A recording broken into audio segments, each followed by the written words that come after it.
बिलासपुर जिले में सरकारी स्कूलों की दशा लगातार चिंता का विषय बनी हुई है। ये समस्या किसी एक स्कूल तक सीमित नहीं है, बल्कि अधिकांश स्कूलों में विद्यार्थियों को मूलभूत सुविधाओं से वंचित रखा जा रहा है। शहर के कई स्कूलों में स्वच्छ पानी, साफ सुथरे शौचालय और पंखों जैसी बुनियादी जरूरतें भी पूरी नहीं हो पा रही है। स्वच्छता अभियान के तहत गांव-गांव में जागरूकता कार्यक्रम चलाए जा रहे हैं और स्कूलों में शौचालय बनाए गए हैं, लेकिन उनकी स्थिति बेहद ही खराब है। बिलासपुर की शासकीय पूर्व माध्यमिक शाला घुरू में इसका जीता जागता उदाहरण देखने को मिला, जहां विद्यार्थियों के लिए बनाए गए टॉयलेट गंदगी और बदबू से भरे हुए हैं। स्कूल में मौजूद छात्राओं ने बताया कि शौचालय की हालत इतनी खराब है कि वहां जाने का ही मन नहीं करता। वहीं दूसरा शौचालय शिक्षकों द्वारा ताला लगाकर रखा जाता है। छात्राओं का ये भी कहना है कि कक्षाओं में लगे पंखे तक नहीं चलते, जिसके कारण उन्हें भीषण गर्मी में पढ़ाई करनी पड़ती है।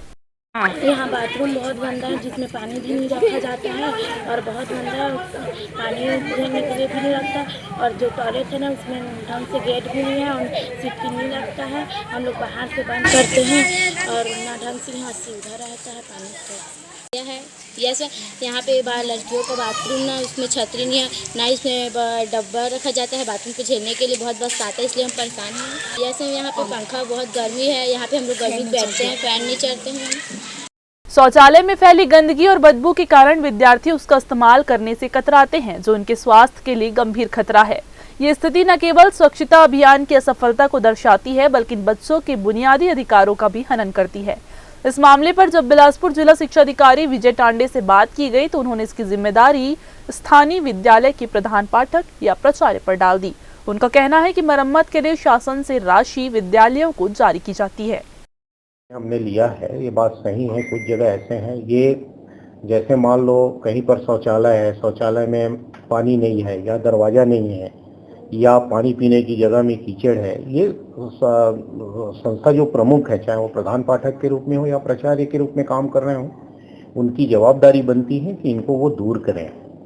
और समय समय पर हम जो है मरम्मत के लिए उनको शासन से प्राप्त राशि को जारी भी करते हैं, जिसका निर्माण एजेंसी या तो SMDC होता है या RES होता है, तो उनके माध्यम से उनको पूरा कराया जाता है। जैसे ज़्यादा ही कुछ रिपेयर की जरूरत हो तब की स्थिति में, और छोटा मोटा है, सीटकनी लगाना हो या दरवाजे लगाना हो, तो छोटा है तो उसको साला जो है अपनी स्तर पर कर सकते हैं, और जैसे उनको मरम्मत की जो राशि प्राप्त होती है उसमें से वो आहरित कर सकते हैं।